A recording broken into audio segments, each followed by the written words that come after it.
we could work with that. Me too. This is gonna be good!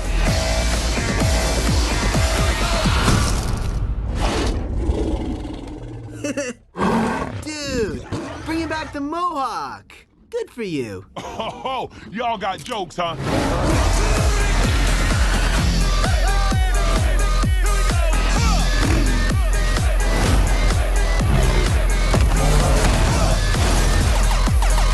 Why are we going with the turtles? When something bad happens, you want to be with the turtles!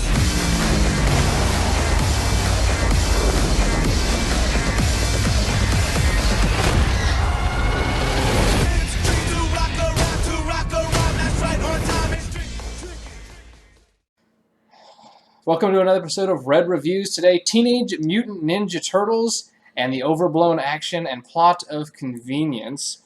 If you can tell right away, this movie left me shaking my head on more than one occasion. The amount of convenience that happens in this movie is ridiculous. Is that everything has to fall directly into place so the story can continue to move forward, which isn't a good tool of storytelling at all. So Casey Jones has to be the police officer that's driving the truck that is hauling Shredder to, he's in prison and he's getting hauled to prison, I don't know, but so that's how that character gets introduced, and then the Turtles have to come along to stop Shredder because they magically know that Shredder's escaping because Megan Fox, April O'Neil, got some information from an employer of Shredder's with some tech that Donatello had given her. If I mess up any of the Turtles' names and their skills, I apologize.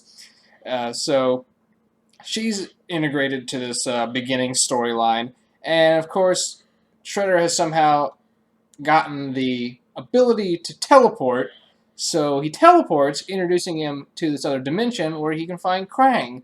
So, like, these characters being thrown at you for the sake that, like, well, of course Casey Jones should work for the police department, because how's he going to meet Shredder? And of course Shredder needs to be teleported, because how are we going to introduce Krang into this story? And then he gets to this Dimension X, Shredder, and Krang is just waiting there for him. He's like, Shredder, you're here, finally! And I was like, oh, they have met before? No, they haven't met before, but he's like, you know what we should do if you're not doing anything this weekend? Let's take over the world! And Shredder's like, alright! Did we just become best friends? Yep. And then, so, that's how that all, literally that's how that's Allegiance starts, is they just, a 30-second introduction, and they're ready to partner up to rule the world, not a, hey, how you doing? I'm Krang, you're Shredder introduction. They're just ready to go off and do it. I need you, Shredder, to go off and get these 3 MacGuffin pieces to open up a bigger portal. Even though you just portaled to me, I need you to go build the portal on your side, because apparently it can't be built from the other side. And so that sends us off on other wacky adventures. And of course, we got Bebop and Rocksteady in this one, and as well as Krang. And of course, Bebop and Rocksteady were in the truck at the beginning that Casey Jones was driving, that was being hauled with Shredder, because with maximum security prisoners that are the most notorious criminals in the world, you should already throw some other criminals in there with them. They're just going to conveniently be his henchmen later on, because how else would Shredder find these guys if they weren't just force-fed to him by the plot? Yeah, it was just very convenient. I mean, everything was, and apparently, Megan Fox breaks into the right places at the right time to see the right things. And no one sees her. No one sees her. Will Arnett breaks into the same facility at the end to find the right thing at the right time, so he can get Megan Fox and Stephen Amell's character playing Casey Jones out of prison at the end, of course, or out of police interrogation. And Stephen Amell, his character, just conveniently is able to swipe the phone from the detective while they're being interrogated, so he can make the one phone call that they're denied, because, cops in these movies got to be real hard asses, because even though it's law to give you one phone call, well, I'm not going to give it to you, because I don't believe there's turtles running around. Yeah. Don't push me. And by the end, she's like, thank you for saving us, Turtles. I know it's like really, I'm condensing the plot, but the way you're hearing me tell it is kind of the way, like, you understand it. Yeah. It just comes at you like that. Well, then you're just like, oh, no, Turtles, you can live amongst us. We won't judge you. Well, we just built 2 hours worth of movie of how, no, they can't live amongst you. Yeah. And it's because I was raised on the old Turtles, I guess, is I don't really prefer these new Turtles at all. No. They look scary. They tweaked the looks a little bit in this one, but they still look wrong. Yeah. And there's still too much going on. They have too much crap on them. Yeah, Michelangelo, he's shorter too. I mean, he was the same height, I think, exactly, almost the same height as the rest of them. Now he's shorter than any of the guy characters. He's just the same size. Or either he's hunched over because there was a couple times that when he was right next to someone, he was shorter than them, and I was like, what's going on here? You know, is he the midget out of all of them? What's the deal? So they changed it, I think, but you know what? You know, that's not even half of it. I mean, they pretty much just like they threw Megan Fox in there just so many times. And yes, they did it again. Shirt, everything, you know, we got to see that sexy look. And then we get all the guys that want to watch it. You know, yeah, let's see Megan Fox. But yeah, they just on and on and on. And it was just one thing after another. But, you know, Bebop and Rocksteady, you know, I'm going to say this. They were the characters that I probably liked the most out of it. Agree. Because they were different and they showed them a lot.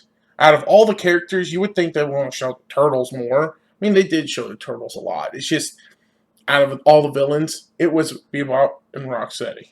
They're the closest to what I remember the characters being like. Oh, yeah. They're so hyper versions of the Turtles of themselves. Like we were talking, like the tech genius, is that Donatello, I believe? Yeah, Donatello. Like, he was always smart, Yeah. but not this level of infiltrating any security system and being able to figure anything out and build any gadgets and computers everywhere. And so he's like Iron Man. Yeah. He's like Iron Man without the suit. Yeah, I mean, maybe even worse because he knew things. It was so convenient. He figured out way before anyone else figured out about what's happening just by his computer telling him what to do. His computer slowed up and he's like, "Oh, Krang is here," and I was like, "Oh, how did they just Google his name?" Yeah, and then they knew the sphere and they knew what its name was and they knew what dimension they were coming from, and I was like, all that popped up. Was that Fox News or where'd that come from? I was like, these automatically. Everyone needs to know exactly what they need to know at exactly the right point for no other reason than it's time for them to know it so the story can progress. Yeah.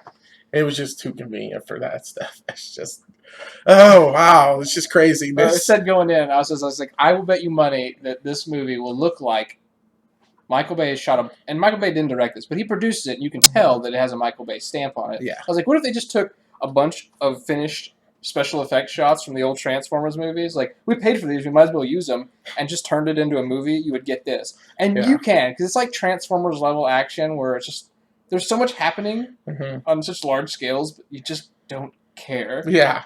It was just ridiculous. I mean, we're watching buildings get hit by pieces of the Technodrome, and it's just like, did you really care about those people probably in those buildings? No, because they didn't show them. And it really didn't even further the whole point of it. We're just seeing debris fall on the ground, and oh wow, he swerved, and we didn't see the rock actually fall next to the car. We just see a cut to the car, and we're like, okay, well that's cheap, you know. That's ridiculous. Don't do that stuff. That's no point. They could have just cut to it and got to the point. No, they just, oh, danger in the car. Like, come on. Seriously. I just see so much of other movies in this movie. So, like, the portal opening at the end. Yeah. With aliens invading. But just Krang. Just one alien. And I was like, okay, Avengers did it better. You see, like, flying a tank out of the back of an aircraft. And I was like, okay, well, that didn't really work in the A-Team movie. And it didn't work here either. And the whole plane sequence is ridiculous. And they just defy any type. And I know it's not based in real life because they're Teenage Mutant Ninja Turtles. So you have to give it a little bit. But if you're going to stand on top of a flying aircraft and be able to walk across it or get hit by a flying aircraft, I was like, well, then there are consequences. I don't care how superhuman you are. Yeah. And the whole plane crash sequence is ridiculous. Yeah. And the fact that I'm pretty sure that they were driving a tank down a river. Now, I don't know much about tanks. I've never driven one in a river before, but it's got to sink. I would think that a tank would sink, but he's just like ramping it through the waves and blasting it, and it's all fully functional. Of course, it's just like you just don't care. And then it comes to a point where like they need to make this giant jump at the end, or like, or we have to go over the waterfall is what it was. And I looked at you and I was like, oh, this waterfall's not that big. In terms of the fact that they just jumped out of a moving airplane onto another airplane, crashed that airplane, and then have a fight on a tank. And all of a sudden we're worried about going over a waterfall. I was like, okay, nobody's in any danger here ever, so why should I worry about anyone's fate? Nobody dies, and not one person dies. They very sugarcoat it on how nobody dies. Oh yeah, definitely. No one. I didn't even think the people in those buildings died. That's what's crazy about this film.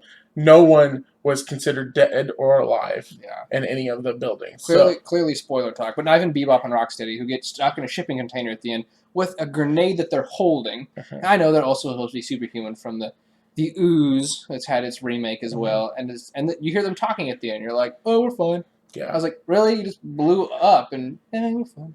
yeah. And also, I have to say, the Foot Clan, like, must have had a low budget this time because they did not show that many at the end. Towards the end, there was like two of them. There was a lady, and then there was this one Foot Clan, and one of the guys knocked her out, and that was the end of that. Oh yeah, the Lady Foot Clan, who's supposed to be like the Yeah. head of the Foot Clan leader. Yeah, I don't know what point she serves because Megan Fox knocks her out with what looks like a lunch tray. yeah. And you're just like, well, thank gosh Megan Fox is here. Oh. Because just like the end of the first one, it's the exact same.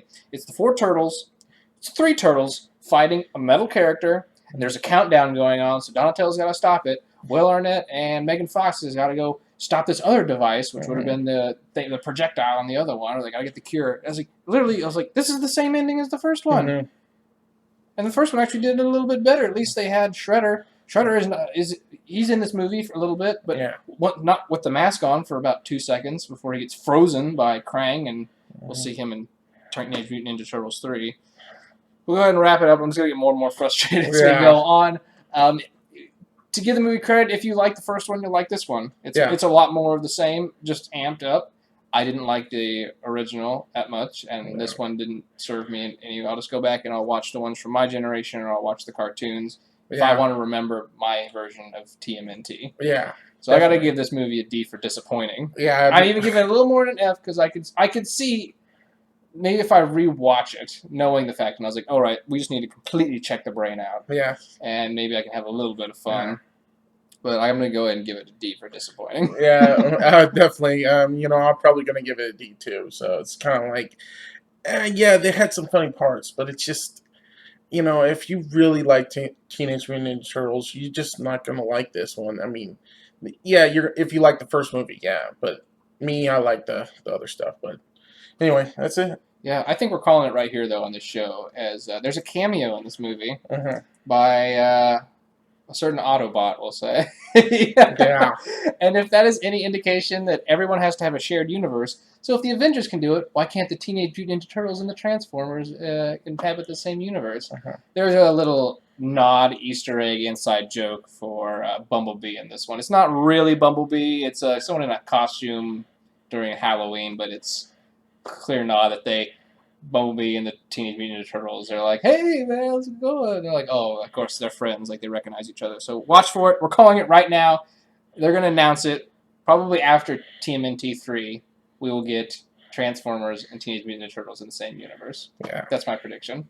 No humans. Okay. Shia LaBeouf will return. And Megan Fox will be right back at home, and then everything will be like a weird paradox. Yeah. We'll catch you next time right here on Red Reviews.